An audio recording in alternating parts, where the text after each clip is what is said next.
En fin de lecture.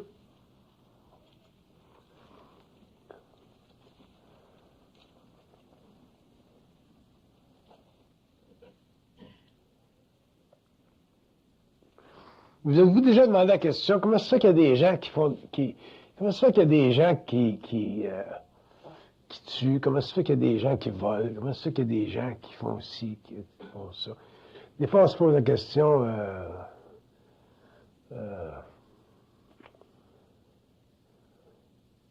qu'est-ce que c'est qui mène l'homme à faire tel acte? Des actes qui sont incompréhensibles. Puis, puis avec toute notre bonne volonté, on essaie de comprendre, c'est difficile. Les psychiatres essaient de comprendre, les psychologues. Puis, la raison pour laquelle on ne comprend pas, c'est parce que on réalise pas que on comprend pas réellement le phénomène de la pensée. On comprend pas que ce qu'on appelle de la pensée, c'est une énergie qui est polarisée dans notre conscience mentale. Autrement dit, c'est une énergie qui est polarisée à un point tel qu'on perd notre identité. C'est une énergie que, si elle n'était pas polarisée,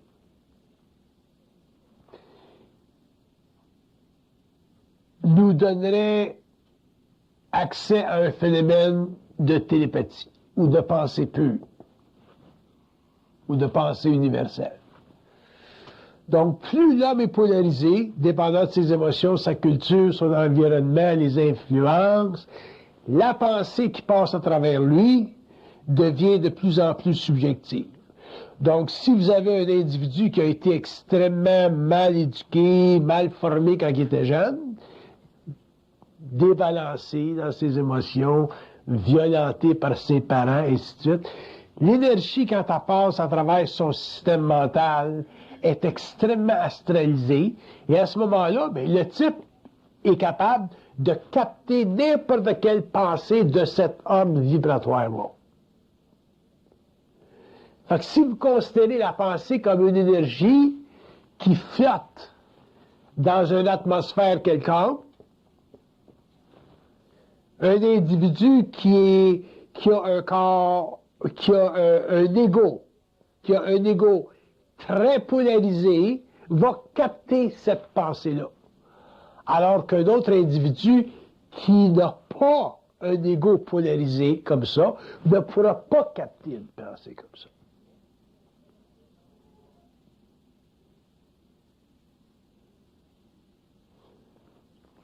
C'est ce phénomène-là qui fait que un ego, dépendant de la polarité de sa conscience, autrement dit du débalancement de ses corps, un ego va aller chercher une pensée qu'un autre ego ne pourra pas capter. Puis c'est ce point-là que je vais développer avec vous autres ce soir, parce que c'est bien intéressant de regarder ça en profondeur. Mais je vais le faire à partir d'une lecture pour approfondir le sujet puis l'amener à des niveaux un petit peu plus occultes. Regardez bien ce qu'ils disent, ça.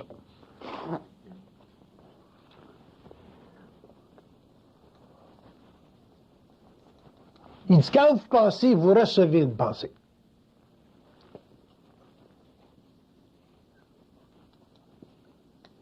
Si vous avez une certaine polarité, la pensée que vous recevez, vous allez l'accepter.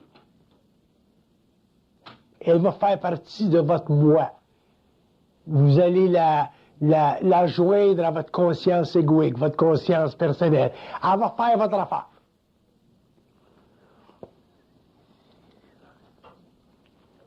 Si vous n'êtes pas polarisé, vous ne pourrez pas la recevoir, cette pensée-là. Vous ne pourrez pas la rendre vôtre, cette pensée-là. Vous ne pourrez pas vous l'approprier, cette pensée-là.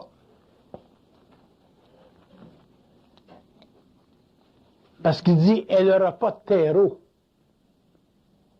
Elle n'aura pas de terreau. Fait qu'automatiquement, vous allez la repousser, cette pensée-là.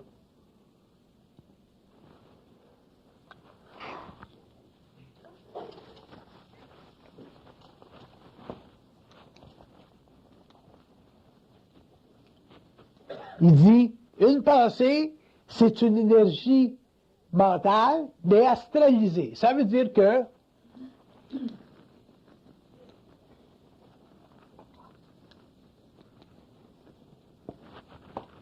ça flotte un peu comme un virus, mais c'est dirigé vers l'ego.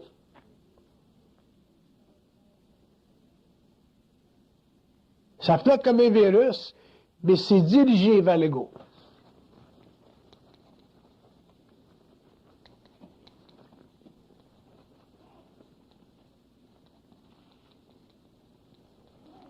Si l'ego est polarisé, la pensée colore sa personnalité, colore sa personne. Si l'ego est dépolarisé, la pensée devient peu, elle devient automatiquement télépathique. À ce moment-là, l'homme est en communication avec un plan mental supérieur au lieu d'être dans un processus de réflexion.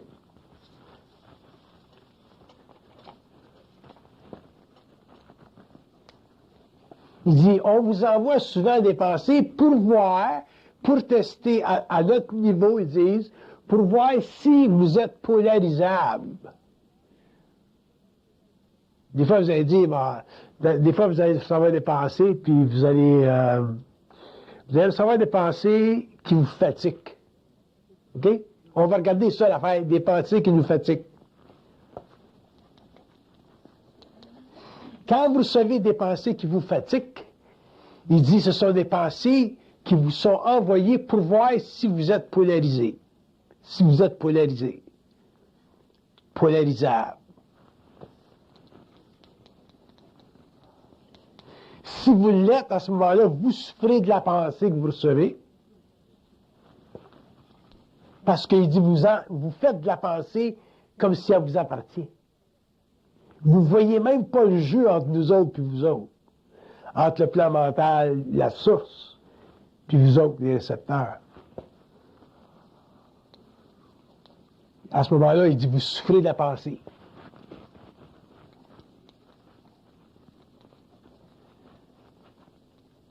Mais il dit, si vous êtes conscient qu'on vous teste, il dit, la pensée ne vous appartient plus. Il dit, à ce moment-là, vous êtes capable facilement de la pousser au niveau de l'ego. Puis dans ce processus-là, vous vous dépolarisez.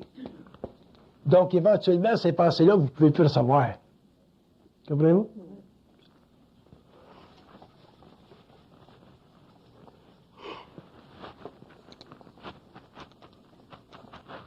Il dit, les pensées les plus virulentes, ce sont celles qui traînent avec le bien et le mal.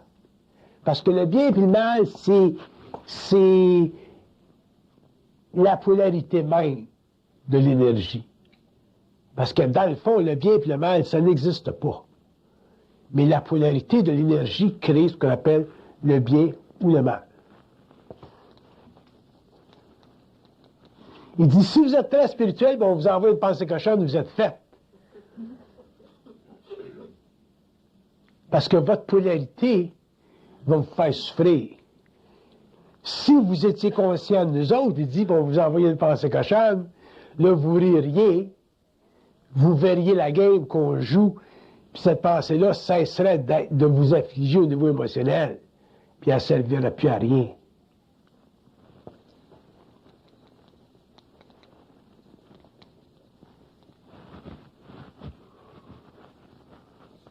Mais il dit, comme vous n'avez pas, il ne parle pas de vous autres, il parle de l'homme en général, comme l'homme n'a pas une conscience suffisamment occulte pour voir le jeu, il a plutôt une conscience psychologique. Fait que là, on se fait prendre facilement dans le jeu du bien et du mal. Regardez les prêtres, l'affaire des prêtres catholiques. Tout, là. Tu penses que ça ne souffre pas, ces gens-là? Tu imagines un bon prêtre là, qui veut être un bon prêtre, puis qui est poussé, il est poussé, puis qui est mis, il est mis en contact avec des pensées comme ça, qui n'est pas capable de refouler pour toutes sortes de raisons, puis qui ne connaît pas la game, il ne voit pas la game. C'est abominable. C'est des souffrances de l'âme abominables. Pourquoi? Parce qu'il n'y a pas une conscience occulte. Il y a une conscience psychologique. Qu'est-ce que c'est une conscience occulte, de leur point de vue? Il dit c'est une conscience qui est totalement indépendante de votre psychologie. Ça n'a rien à faire avec votre psychologie. Donc, ça n'a rien à faire avec votre ego. Donc, ça n'a rien à faire avec votre culture. Ça n'a rien à faire avec le fait que vous soyez juif, chrétien, catholique, arabe, je ne sais pas moi, chinois. Ça n'a rien à faire avec ça. C'est totalement indépendant de votre humanité. Quand il parle d'humanité, il veut dire de votre mémoire humaine, culturelle, subjective.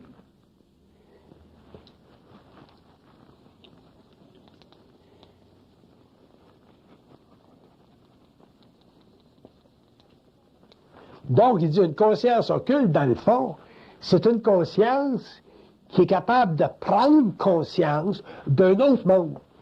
Nous autres, on n'est pas capable de prendre conscience d'un autre monde, rien que notre monde à nous autres. Le monde de notre culture, le monde de notre foi, le monde de notre réflexion, le monde de notre philosophie, le monde de notre mémoire raciale. On n'est pas capable de prendre conscience d'un autre monde.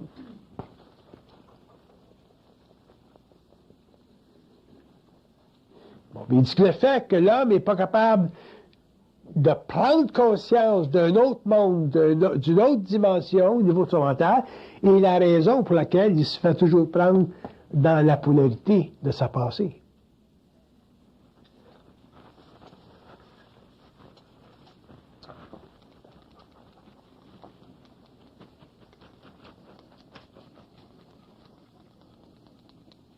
Il dit, notre travail, il dit, c'est de vous faire vibrer, mais non pas de vous faire penser.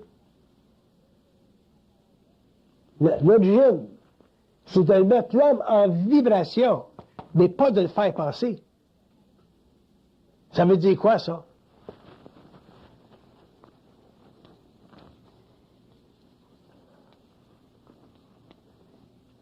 Il dit, ça veut dire vous rendre conscient de l'illusion de la forme. Si l'homme est conscient de l'illusion de la forme, autrement dit, l'illusion de la polarité, l'illusion qu'il reçoit une pensée cochonne, par exemple.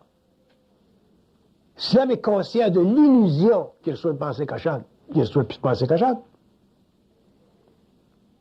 Mais s'il n'est pas conscient de l'illusion de la pensée cochonne parce qu'il n'est pas conscient de l'origine, de la mise en vibration de son mental, mais à ce moment-là, ben, il vit de la pensée cochonne. Puis si c'est un bonhomme, puis un bon religieux, puis un bon curé, il est fait.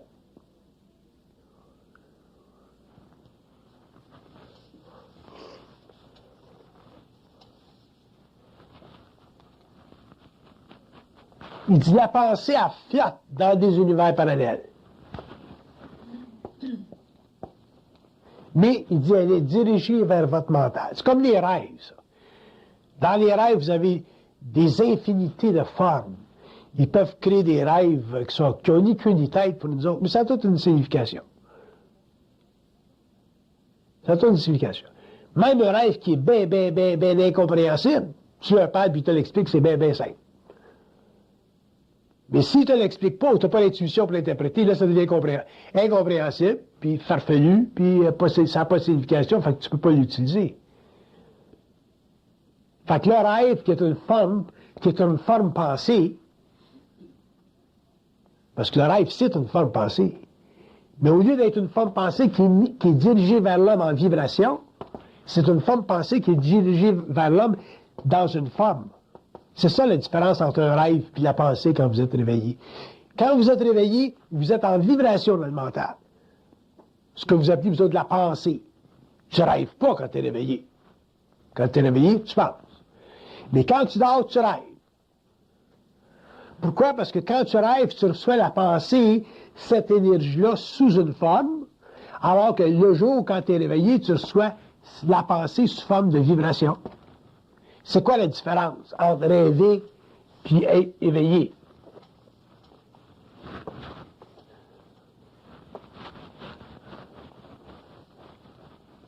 Bon, quand tu rêves, tu ne penses pas parce que ton ego est en suspension. Mais le monde de la pensée est toujours là pareil. Fait qu'il faut que tu reçoives quelque chose. Fait que tu reçois une forme. La forme, elle te parle, elle te dit quelque chose. Il y a un langage, il y a une histoire dans ce rêve-là. Mais tu es trop inconscient pour le comprendre. Puis le lendemain, quand tu te réveilles, tu peux le comprendre si tu te libères de la forme pour entrer dans la vibration de la forme. À ce moment-là, tu vas dire, bon, ben, ça veut dire quoi cette affaire-là? Ça veut dire quoi le chien qui monte sur le mur puis qui se jette sur le chat? Ils vont dire, le chien qui monte sur le mur, ça veut dire telle affaire, puis il se jette sur le chat, ça veut dire telle affaire. Fait que tu regardes ta vie depuis une journée ou deux, puis c'est ça qui se passe.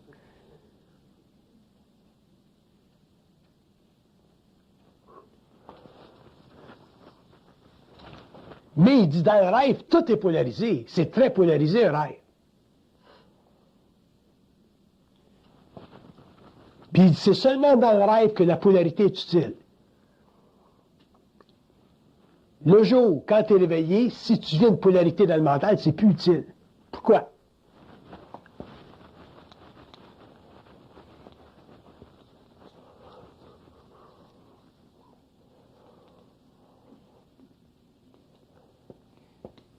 Il dit, dans le rêve, on est obligé d'utiliser la polarité parce qu'il dit, on ne peut pas vous faire comprendre par la logique. Alors que le jour, on essaie de vous faire comprendre par la logique. L'intelligence logique, organisée. Mais dans le rêve, il dit, on n'essaie pas de vous faire comprendre par la logique. On essaie de vous faire comprendre par la polarité de la forme. Si la forme est très, très polarisée, dans le rêve, elle crée un choc dans le corps éthérique. Tu t'en rappelles le matin. Dans le rêve, ta mère, elle t'a crissé une claque sur la gueule. Ben! Pourtant, tu l'aimes, ta mère. Le jour, ça ne fait jamais qu'elle te fera ça.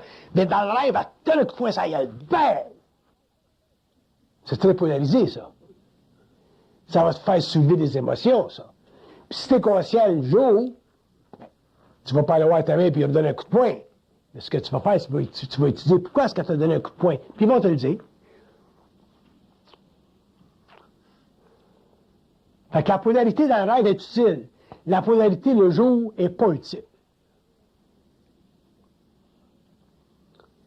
Mais ils disent que le problème avec l'humanité, c'est que la polarité dans le rêve, l'homme ne l'utilise pas tellement parce qu'il ne comprend pas ses rêves tellement.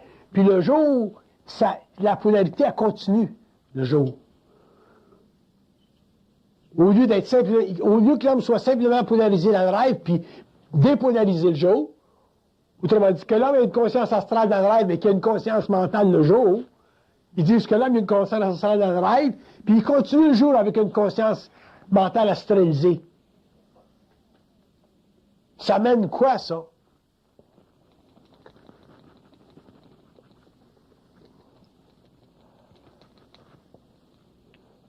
Il dit, ça fait que l'homme n'est pas capable de voir la différence entre l'éveil et le sommeil. Fait que quand ils disent que l'humain, c'est un mort vivant, quand ils disent que l'homme a une conscience endormie, l'homme n'est pas capable de voir la différence entre l'éveil et le sommeil. C'est quoi les conséquences de ça? Il n'y a pas d'identité. Pas avoir d'identité, c'est pas voir la différence entre l'éveil et le sommeil.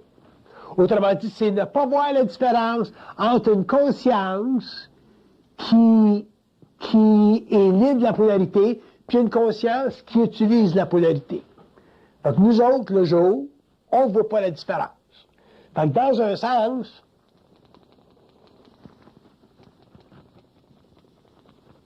l'homme sur la Terre est dans un état de rêve partiel. Ça fait quoi, ça? Comment est-ce qu'on peut reconnaître qu'on est dans un état de rêve partiel? C'est quoi? C'est qu'on ait une preuve, une mesure qu'on est dans un état de rêve partiel. Il dit, le fait de ne pas savoir qui vous êtes, ça n'est une. On ne sait pas qui on est. Ne pas avoir d'identité, ça fait partie de ça. Être à la recherche de soi, ça fait partie de ça. Faut être capable de comprendre la vie dans tous ses aspects, ça fait partie de ça. Quel que soit ce qui nous arrive.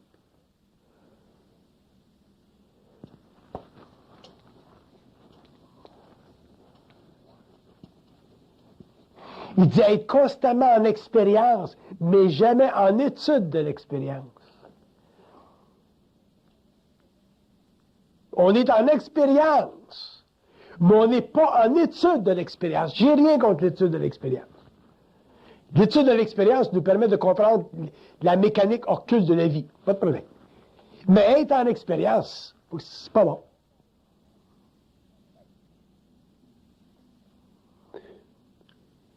Tu t'en vas à la banque, tu te casses une jambe, tu tombes sur le cul. Faut que tu saches pourquoi. Tu devrais être en étude de l'expérience.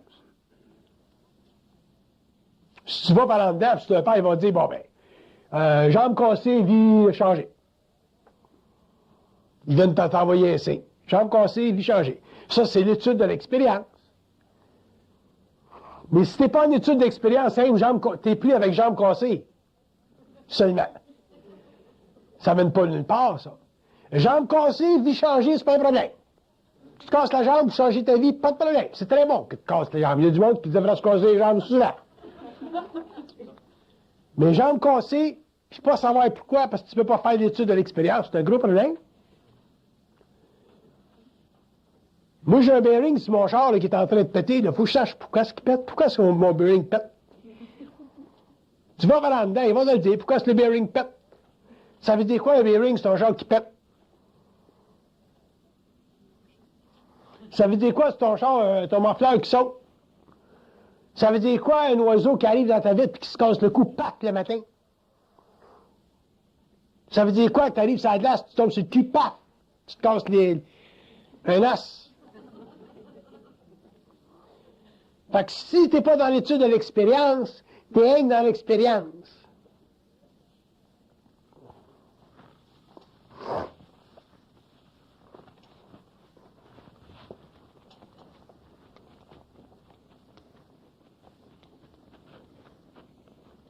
Il dit, vous pensez qu'il n'y a pas de constante universelle dans votre plan? Il y en a un.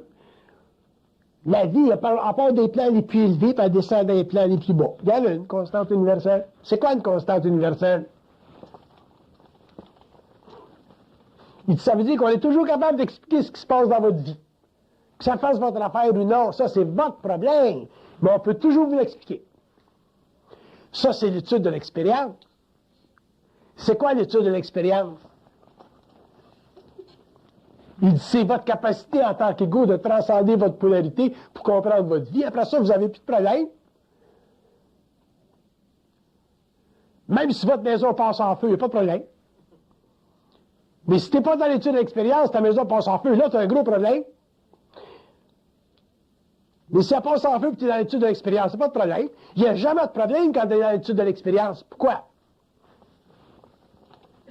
Parce qu'il dit que vous êtes plus polarisé.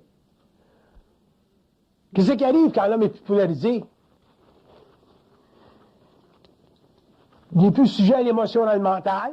Qu'est-ce qui arrive si tu n'es plus sujet à l'émotionnel mental? Il dit, tu ne vis plus l'expérience comme les autres. L'autre, sa maison brûle, il capote dans la grande bâtisse, toute ta maison brûle, il n'y a rien là. Ça fait partie de ce que tu dois vivre dans ta programmation. Un jour, tu t'en construis un autre. Là, vous avez dit, ben oui, la maison qui brûle, c'est une grosse affaire. Qu'est-ce qu'il dit?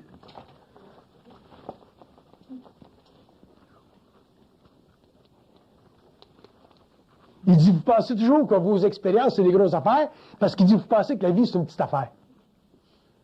Alors qu'en réalité, la vie, c'est une grosse affaire. C'est vaste, la vie. Puis tout est inclus dedans. Toute la maison qui brûle, le bearing qui pète, tout. Dans l'étude de l'expérience, tu n'as plus de problème. Tu n'es pas dans l'étude de l'expérience, tu as un gros problème.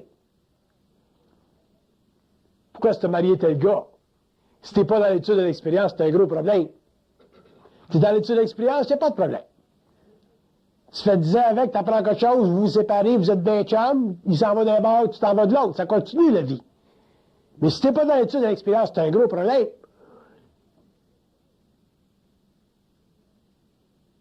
Si c'est religieux, tu vas dire, pourquoi ce bon Dieu nous a fait ça? C'était purement psychologique, tu vas dire, c'était un chien de me laisser de même? As-tu l'expérience? Il dit, à ce moment-là, vous passez votre temps à blâmer les autres ou à blâmer la vie. Puis quand vous faites ça, qu'est-ce qui arrive?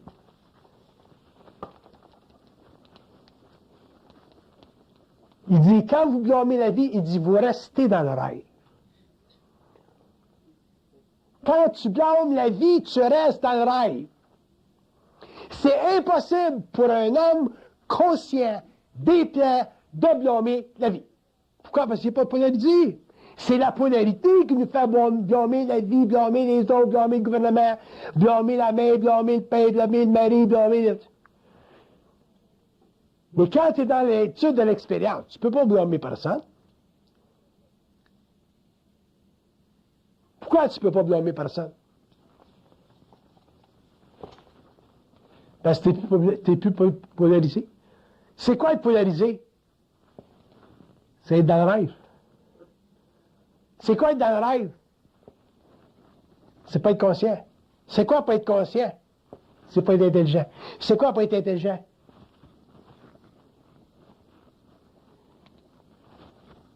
Il ne sait pas savoir comment ça marche l'occulte de la vie. C'est quoi l'occulte de la vie? Il dit c'est la partie que l'ego refuse de savoir. Pourquoi? Parce qu'il a peur de savoir. Pourquoi?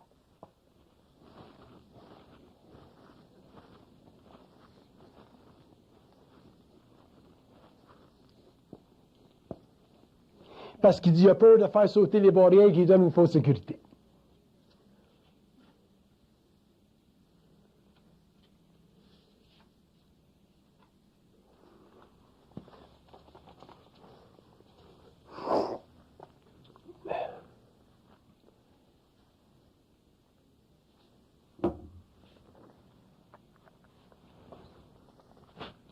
Il dit rien dans votre vie qui est sûr. Même la femme que t'aimes, c'est pas sûr. Le gars que t'aimes, c'est pas sûr. Le job que t'aimes, c'est pas sûr. La santé que t'as, c'est pas sûr. Fait que qu'est-ce qui est sûr?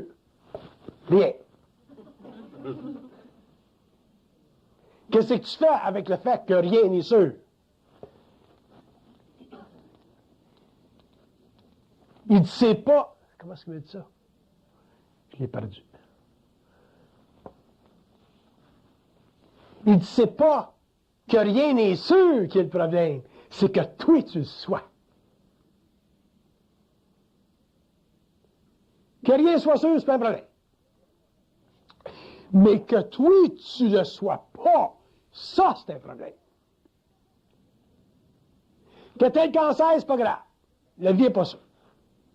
Mais toi, que tu sois sûr que tu es capable de le convertir, ça, de neutraliser, ça, que tu as la volonté de faire des affaires, que tu as à faire pour l'éliminer, ça. Ça fait partie du corps physique, ça. Tout ça change, le corps physique. C'est une affaire d'équilibre. Si tu es sûr que même le cancer n'est pas un problème, si tu n'es pas sûr, le cancer, c'est un gros problème. Ta femme, elle te laisse. Si tu es sûr, pas de problème. Tu es content, fais ta vie, il est temps qu'elle parte, toi, il est temps que tu partes. Mais si tu n'es pas sûr, tu as un gros problème.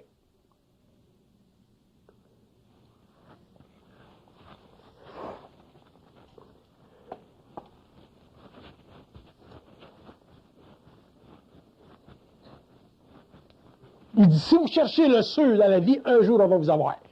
Que vous soyez riche, pauvre, beau, pas beau, puissant, impuissant, intelligent, parenthèse, pas intelligent, parenthèse, on va vous avoir un jour. Pourquoi? C'est ça la vie.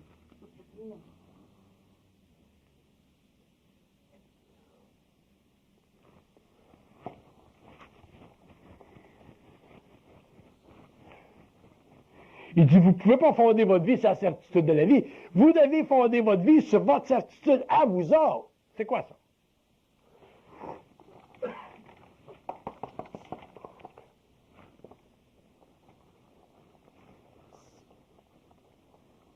Il dit, la certitude de l'âme, c'est dans la certitude de l'âme existe le phénomène de ne pas être polarisé. Un homme qui a de la certitude, il n'est pas polarisable. Il n'est pas polarisable. Plus il y a de la certitude, moins il est polarisable. Moins il y a de certitude, plus il est polarisable.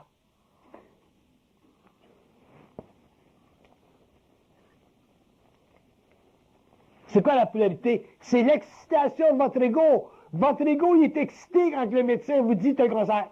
Il s'excite tout de suite, l'ego. L'émotion rentre en jeu. Ton mari, il dit, bon, ben, je te laisse. L'ego s'excite tout de suite.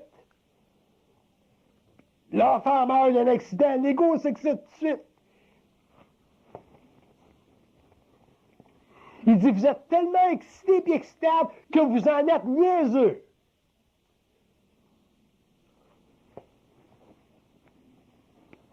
Regardez ce qui se passe dans le Moyen-Orient.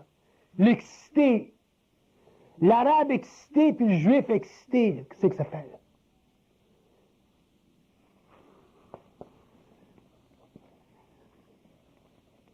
Plus vous êtes excité, moins vous êtes capable de contrôler votre polarité, plus vous êtes dans le rêve.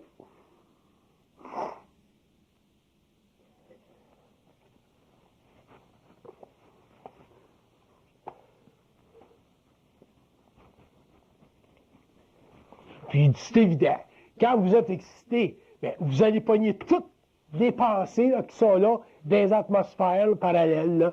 Vous allez toutes les pogner, là, dépendant de votre nature, votre tempérament. Si vous êtes une personne qui a peur, bien, vous allez pogner les pensées qui sont connectées à de la peur. Si vous êtes une personne qui est jalouse, vous allez pogner les pensées qui sont connectées à de la jalousie. Si vous êtes une personne orgueilleuse, vous allez pogner les pensées qui sont connectées à l'orgueil. Comme ça va? Puis ils peuvent rien faire. Parce que vous êtes polarisé.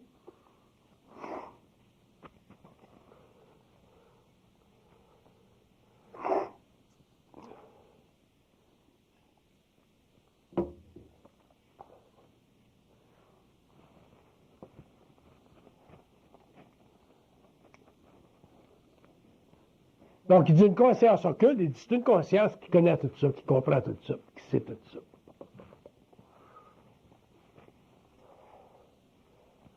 C'est pas une conscience ésotérique, une conscience occulte. En passant, je vous dis qu'il y a une grosse différence entre une conscience ésotérique et une conscience occulte.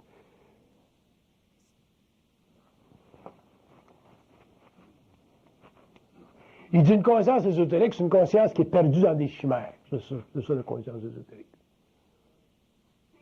Des chimères intéressantes.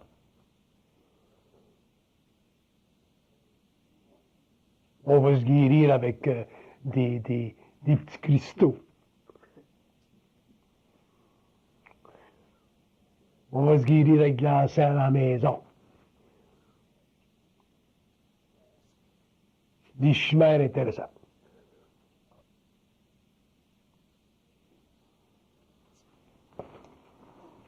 Il dit alors qu'une conscience occulte, c'est une conscience, c'est une intelligence, des chimères. N'importe quelle chimère, psychologique, ésotérique.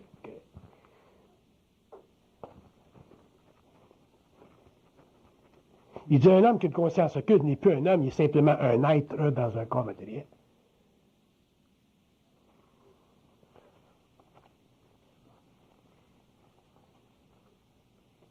À ce moment-là, les pensées, ça ne pogne plus, ces pensées. Ces affaires-là, quand la maison brûle, puis l'enfant meurt, puis qu'il y a le cancer, ça ne pogne plus. Il n'y a plus de polarité. Donc, on regarde polarité.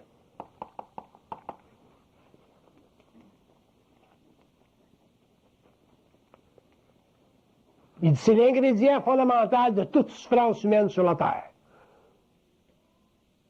Prenez toutes vos expériences, à n'importe quel niveau, dans n'importe quel secteur, par rapport à n'importe quel physique ou métaphysique, toute souffrance est connectée à une forme quelconque de polarité. Donc, quand vous souffrez, vous êtes polarisé.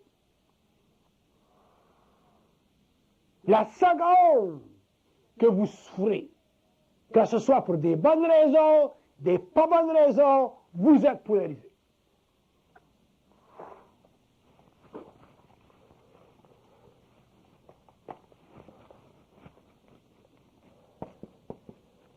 Il dit, à ce moment-là, il dit, quand vous êtes polarisé, vous êtes incapable de prendre de décision.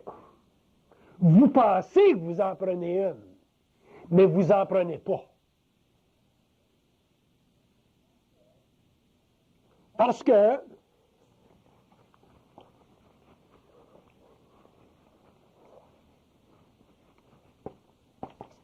Parce qu'il dit, prendre une décision, dans le sens intelligent du terme, c'est pouvoir agir sans polarité.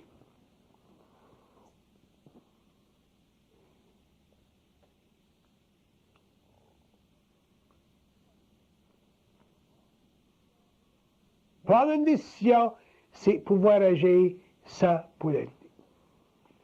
Donc, aussitôt que tu agis avec la polarité, un petit peu, beaucoup, tu ne peux pas prendre de décision.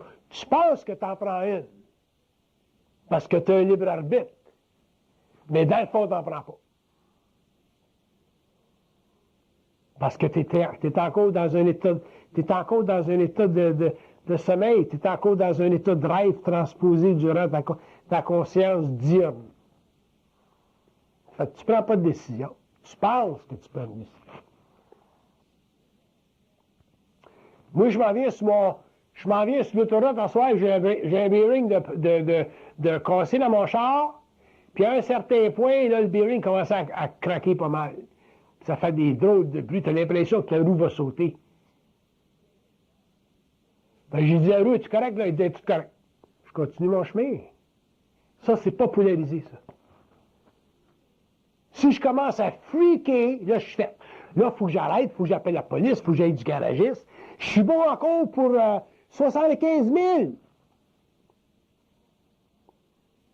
Ils vont dire, on sait qu'est-ce que c'est des bearings, il n'y a rien là, continue. Mais si tu es polarisé, tu rentres tout de suite au garage. Puis tu vas aller dans le garage que tu ne devrais pas être parce que le gars, il n'est pas honnête. Il va te donner un vieux bearing au lieu d'un neuf. Puis la vie, c'est faite de même.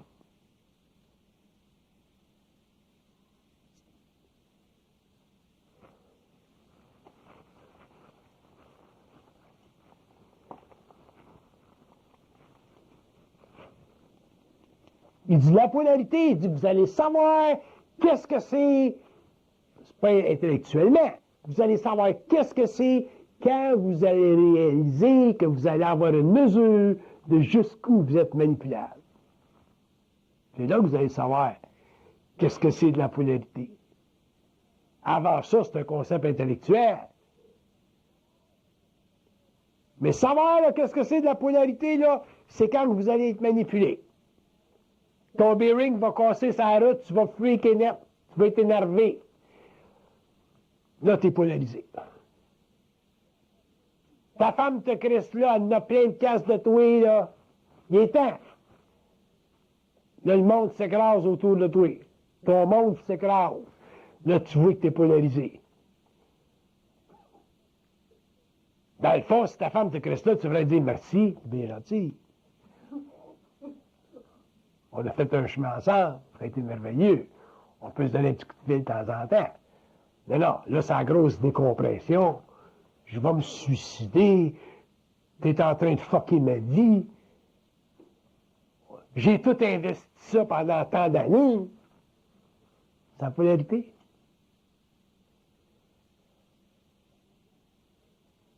C'est abominable. Puis on fait ça tout le temps, tout le temps, tout le temps. On est tout le temps polarisé. Même les saints sont polarisés. Encore pire. Parce que eux, quand ils font un petit péché, ils souffrent.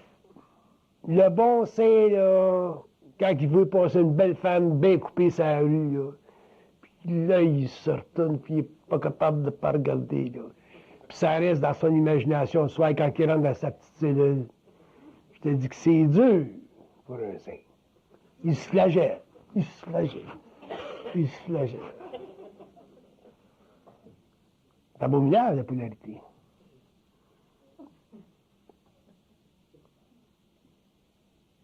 Tandis que s'il était conscient, en haut, il dirait, regarde là, ben là. Il regarderait. Puis après ça, ben, si tu regardes tant que ça, puis elle est si belle que ça, ben, t'es mieux de sortir de là. Tu sais.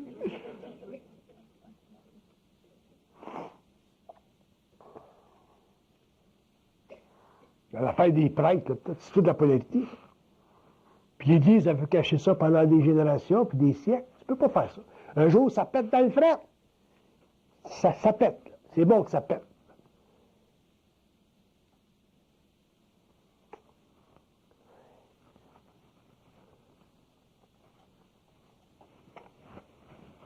Ils disent que comprendre la polarité de la conscience humaine, c'est comprendre l'essence de la vie. Vous allez aux Indes, ça.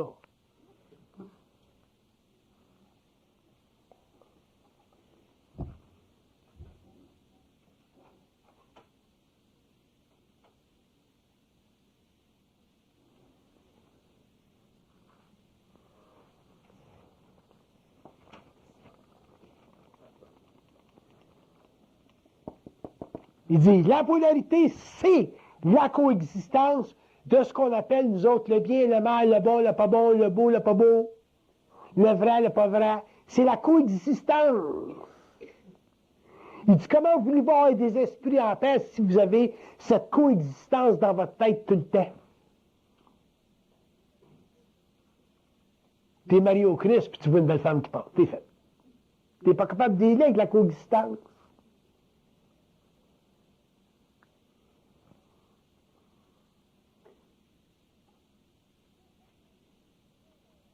Faut que tu prennes une décision dans la vie de couper la polarité. Soit que tu restes dans l'église ou tu t'en vas avec la femme.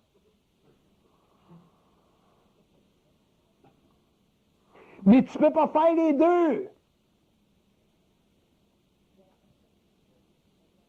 C'est dans ce sens-là qu'ils disent qu'on ne prend pas de décision. On pense qu'on prend des décisions. On ne prend pas de décision.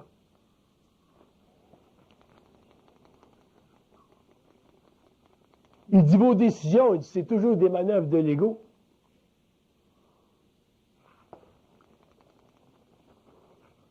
Il dit alors qu'en réalité, une décision devrait être la briseuse de la polarité. Tu veux un job, t'es polarisé, t'as peur, parce que c'est nouveau, t'as pas l'expérience de la job. C'est quoi prendre une décision? C'est prendre ton crise de char, amener ton corps au bureau, aller voir le gars et dire, ce job-là, je la veux.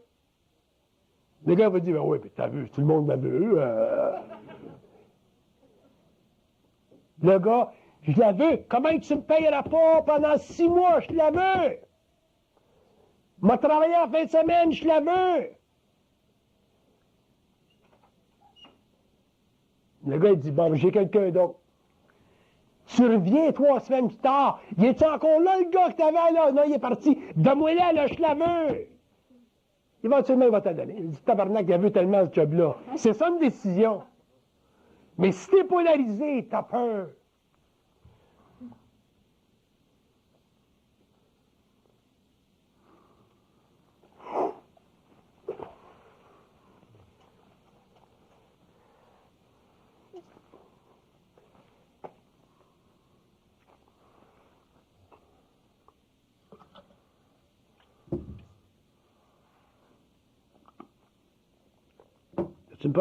As-tu pris une bonne décision pour aller en cours? T'es-tu sûr que c'est une bonne décision?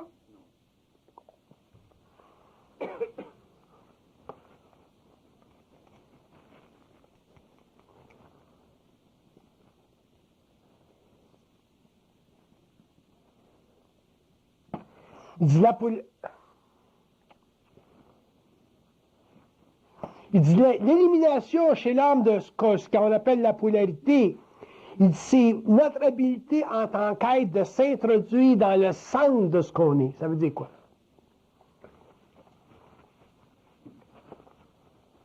Il dit le centre de ce que vous êtes, c'est un centre de paix. Ça bouge pas. C'est comme the eye of the storm. Où on est, où l'homme est, où l'homme devrait être dans son centre, c'est la paix. C'est totalement de la paix, là. À l'extérieur, ça bouge, polarité. Mais dans le centre, c'est la paix. Comment est-ce que l'homme y arrive?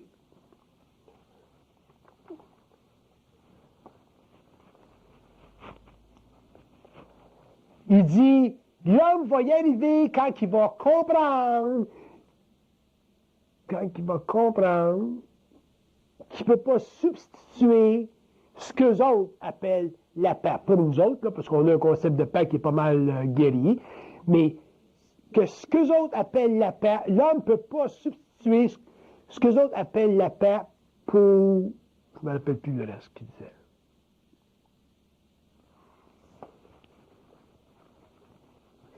En tout cas, il dit l'homme ne peut pas substituer la paix pour d'autres choses.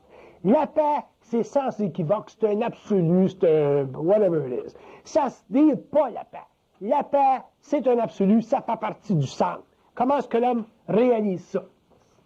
Comment est-ce que l'homme en arrive à réaliser qu'est-ce que c'est la paix, la valeur de la paix, tout ça? Il dit pour ça, il faut qu'il y ait souffert un peu. Parce que quand tu as souffert, éventuellement, tu veux la paix. Mais il dit l'homme est wise.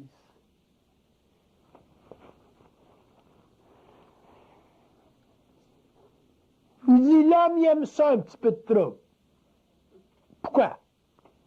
Parce qu'il dit c'est créatif pour lui. Un petit peu de trouble, c'est créatif. C'est le fun, un petit peu de trouble. Il y a du monde qui aime ça, un petit peu de trouble. Il dit, tu payes toujours un prix quand il y a un petit peu de trouble. Dans ta santé, dans tes émotions, dans ton mental. Tu payes toujours un prix quand il y a un petit peu de trouble.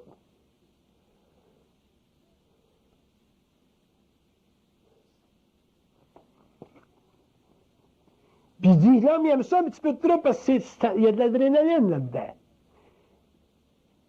Il y a des éléments dans son cerveau qui donnent du plaisir. Mais un jour, il paye le prix. Tu payes toujours le prix pour un petit peu de trouble.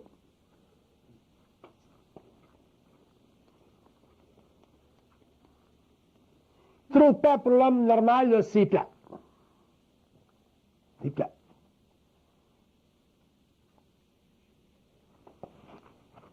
Il dit, c'est pour ça qu'il faut que l'homme souffre pour un jour réaliser qu'est-ce que c'est la paix, c'est quoi la paix, qu'est-ce qu'on est prêt à faire pour avoir la paix. En attendant, un petit peu de trouble, c'est le fun. Il y a des gars qui vont se taper des femmes, là, c'est des vrais,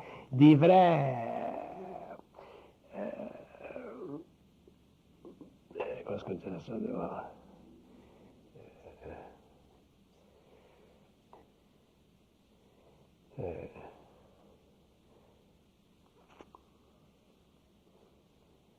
Il y a des gars qui aiment des femmes là, qui vont leur donner du fil à retordre. Des panthères. Chris, tu peux pas vivre avec une panthère toute ta vie, elle va te brûler, c'est sûr. Ça, c'est bon en 18 puis 19 ans. Là. Mais ils aiment ça, les panthères. Moi, j'en connais un de mes chums, là. Toutes ces femmes, c'est des panthères. Ça fait 40 ans qu'il essaie de se faire un couple, il n'est pas capable, il est toujours pas avec des panthères. Une panthère, c'est pas fait pour faire un couple. Une panthère, c'est pour te mettre à terre. Ça va te mettre à terre. Un coup de patte, t'es à terre. Tasse-toi, petit gars. Mais une femme là, qui est capable de. Avec laquelle tu peux avoir la paix. C'est pas assez de panthère. Fait que qui c'est qui finit? Ben, il finit un jour brûlé par la panthère puis tout seul. On aime ça du trouble. La société nous présente des méthodes. Comment avoir du trouble? Des techniques. Comment avoir du trouble? Le crédit à volonté. Comment avoir du trouble?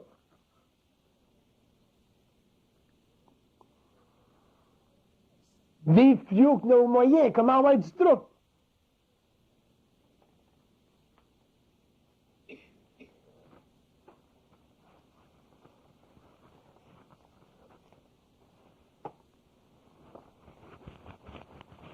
Il dit, quand vous avez trop de trouble, il dit, la pression monte dans votre système psychique, puis un jour, ben, vous devenez très, très polarisé, puis un jour, ben, la machine saute, vous n'êtes plus capable de prendre des décisions. Vous n'êtes plus capable. Votre compas, il est tout fucké. Tu n'es plus capable là, de trouver de vivre avec une femme qui est calme, puis intelligente, puis relax. Tu es habitué à de la panthère. Tu as vécu avec des panthères pendant des années. Tu n'as pas vécu. Tu as passé, des panthères ont passé à travers toi pendant des années de temps. Ils t'ont brûlé, ils t'ont graffiné. T'as aimé ça. Fait que rendu à 50, 60 ans, là, quand t'as plus le physique pour prendre de la panthère, là, tu restes avec des moires.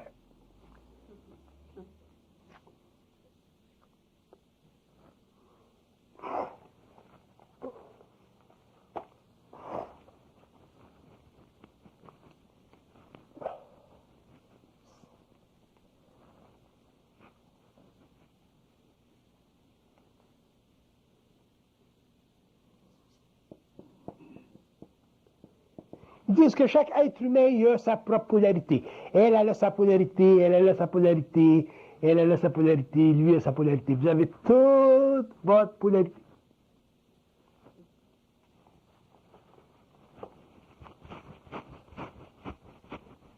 Puis ils disent que chaque être humain devrait savoir quand est-ce qu'il est polarisé. Ce qui est polarisé pour elle, c'est pas nécessairement polarisé pour elle, polarisé pour lui. Chacun de nous autres, on devrait savoir quand est-ce qu'on est polarisé. Est-ce qu'on peut dire que c'est quand il y a une souffrance? Quand il y a une souffrance. Ce qui est une souffrance pour lui, c'est pas nécessairement une souffrance pour elle. Pas nécessairement une souffrance pour lui.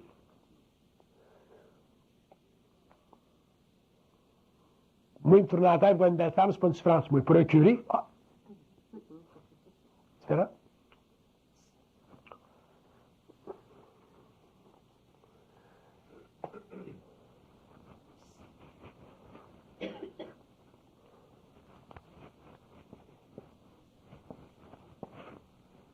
Il dit, la vie, c'est comme un entonnoir. Les souffrances sont dans un entonnoir. Puis il dit, plus vous avancez en âge, et techniquement en compréhension, plus, bon, il dit un petit peu comme des roches. Mettez des roches là-dedans, là.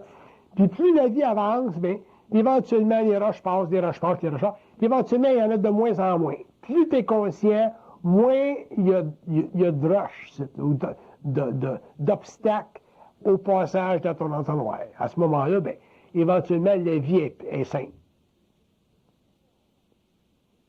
Mais vous êtes supposé savoir, les connaître, les obstacles, identifier les obstacles, autrement dit, identifier les roches, ces pièces-là qui vont créer de la souffrance. Pour telle personne, mais c'est des dettes. Pour telle personne, c'est de la jalousie. Pour telle personne, c'est l'inquiétude. Pour telle personne, c'est l'insécurité de l'ego. Pour telle personne, c'est d'autres choses. Ça, c'est toutes les roches dans votre entonnoir. Vous êtes supposé les connaître, les identifier. Il y en a qui ont 3, 4, il y en a qui en ont 75. Mais vous êtes supposé les connaître, ça. Pourquoi? Il dit connaître vos roches, il dit ça veut dire connaître vos faiblesses. Ce que vous appelez connaître vos faiblesses. Connaître vos faiblesses, ça veut dire savoir où vous pouvez souffrir.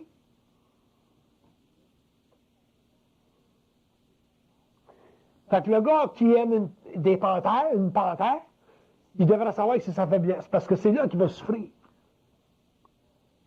La personne qui est jalouse, elle devrait reconnaître sa faiblesse, c'est là qu'elle va souffrir.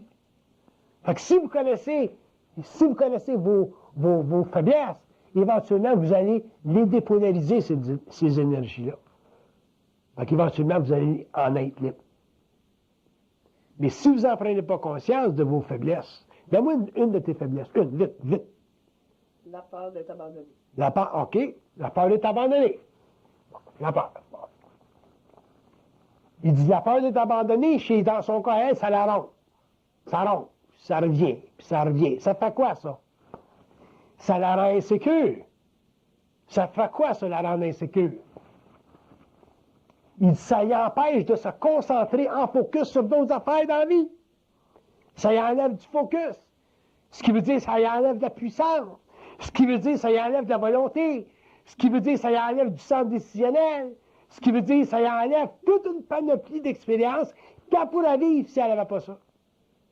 Fait que son rôle, sa job à elle en tant qu'individu, c'est d'identifier cette polarité-là. Comment est-ce qu'elle peut le faire? Il faut qu'elle sache que c'est une game, d'abord. Si tu ne sais pas que c'est une game, t'es fait à l'as. Parce que si tu ne sais pas que c'est une game, tu vas prendre ça au sérieux. Tu vas le vivre au sérieux. quand la pensée va passer, tu vas la capter, tu vas la magnétiser, tu vas la faire tienne. C'est pas à toi, cette pensée-là. Elle passe dans le canal. Tu la magnétises à cause de ton corps émotionnel puis tout ça. Mais en réalité, elle t'appartient pas, cette pensée-là. Fait que la souffrance permet d'identifier la polarité. L'identification de la polarité permet d'identifier le point où la personne est dans des équilibres. Fait que ça te permet de te mettre en équilibre, mettre ça de côté, faire ton chemin. Mais il se produit quelque chose dans la vie. Il dit, c'est pas parce que vous identifiez quelque chose que ça va disparaître instantanément. La vie ne marche pas de même. C'est pas un casino, la vie. Ça ne marche pas comme ça. Il y a des programmations. Des fois, il y a des gens qui ont des programmations à court terme. Il y a des gens qui ont des programmations à long terme, comme moi, par exemple. Toute ma vie, programmation à long terme.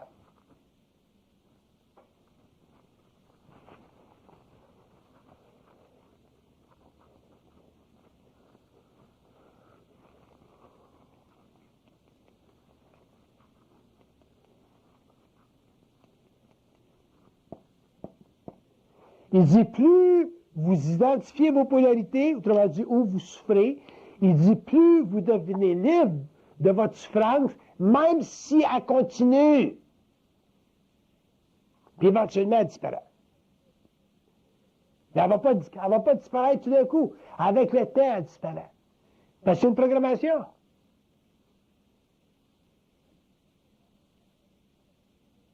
Moi, si je suis programmé pour péter mes bearings sur mon char pendant 20 ans, bon, au début, ça m'énerve. 2 ans plus tard, ça m'énerve moins. Dans 5 ans, je dis à ma femme, il n'y a rien là. Dans 10 ans, je les entends quasiment plus, les bearings. Dans 15 ans, je me fais même plus de soucis. Puis dans 20 ans, mon char est toujours correct. Ça marche de même, la vie. Ça dépend de vos programmations. Fait que vos problèmes dépendent de la longueur de vos programmations. Si vous identifiez la polarité, c'est le début de la déprogrammation. Mais identifiez-les. Sachez que c'est une game. Vous ne pouvez pas vous permettre de penser que vos pensées vous appartiennent. Donc, avec le temps, tu t'habitues, tu deviens bon à décoder, puis décoder, puis décoder, puis décoder, puis décoder, puis décoder. Puis un jour, tu penses plus ça, des affaires de même. Donc là, tu deviens décisionnel, volontaire, tu t'enlignes, puis tu découvres des choses que tu peux faire que tu n'aurais jamais pensé que tu pouvais faire. Sans ça, ben, vous restez polarisé toute votre vie. Puis si vous ne vous dépolarisez pas, comme c'est le cas de l'homme, éventuellement, ça affecte vos corps, votre santé mentale, émotionnelle, physique, ainsi de suite. Vous mourrez plus jeune. Vous mourrez avant le temps. Au lieu d'avoir une bonne vieille vie, puis possiblement même, si vous êtes chanceux, savoir quand vous allez mourir.